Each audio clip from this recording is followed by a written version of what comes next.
कैसे कैसे जाते कौन है खेलत कूदत जाती, मतलब कोनो बचपना में ही मुक्ति ला प्राप्त हो जाती। कौन है खेलत कूदत जाते, कौन है जाते जवानी माँ, कौन है बुढ़हत पल में जाते, कौन है जाते नादानी माँ। ये जीवरा के का ठिकाना है, ये जिंदगी के कोई ठिकाना नहीं है। तो क्या करना पड़ी, भाव से पार करे वर संगी, हरि के नाम सुमर ले भैया, हरि के नाम सुमर ले।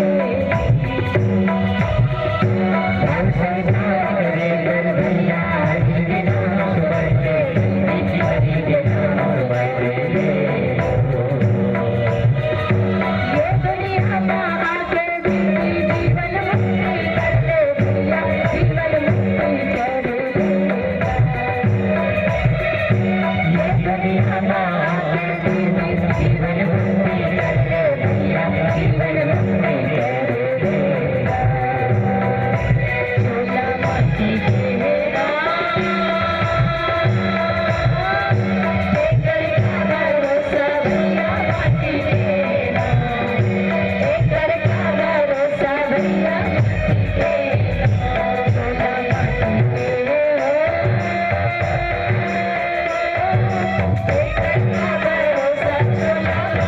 Yeah.